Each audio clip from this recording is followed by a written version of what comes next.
Now at 6, fallout mounts from Local 6's investigation. Overlooked evidence that never made it into the Casey Anthony trial, as one high-profile player involved with the trial is now demanding some answers.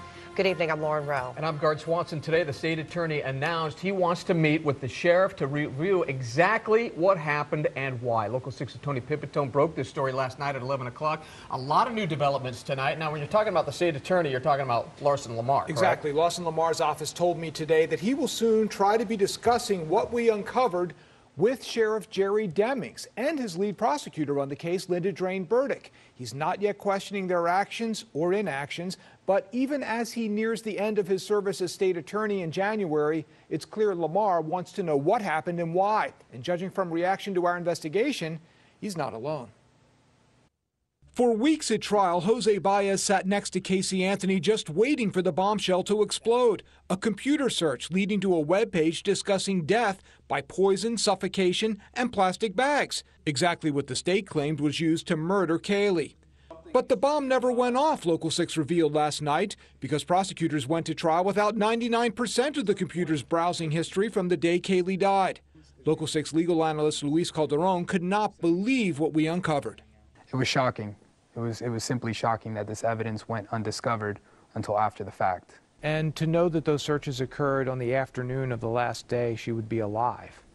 That's the most shocking part. It just kind of defies logic why this wasn't discovered during the course of the investigation. It's such an astonishing failure, Baez thinks it was no mistake at all. They intentionally withheld a lot of evidence at the trial, and for good reason. You know, they wanted to present their best, put their best foot forward. But that doesn't necessarily mean it's a search for the truth. The truth, Baez says, George did the search for foolproof suffocation and did so at 1:51 that afternoon, not, as other computer programs indicate, 2:51, when Casey was apparently home alone. I had it verified and re-verified, and it turned out to be a huge bombshell that we thought would be the knockout blow in this case. The defense knocking out the state, he said, by showing it was George and not Casey searching for foolproof suffocation. But he never had to throw the counterpunch because it turned out the state and sheriff's office had botched the evidence. But Baez has his doubts, noting he caught the state trying to present inaccurate evidence about chloroform searches. You know, once, okay, twice, I don't think so. If you're inept, you're inept. But they're not inept. These are very qualified, professional investigators. After seeing our investigation last night, Calderon is not so sure. Who do you blame? Well, that's the question. I mean, ultimately, it's going to fall on the investigator who had access to this computer, who had access to these files. But you also have to ask the prosecutor whether they actually requested it and how detailed did that request need to be.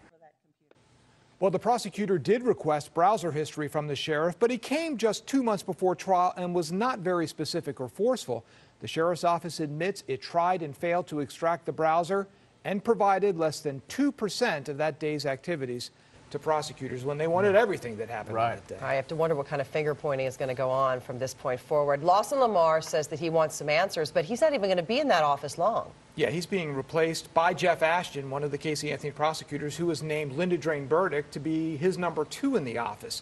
So, Lamar's out, I believe, in early January. Yeah, and a lot of eyeballs on this thing. What are you working for us for tonight at 11? Well, all new and exclusive at 11. We break down the competing timelines, one from Jose Baez, the others from programs used by us and the sheriff's office, and show why, if Baez times are wrong, it appears the search was likely done by Casey Anthony and not George. All right, and that's tonight at 11. Yeah. Yep. All right, thanks very much, Tony. Okay. Thank you, Tony. And of course,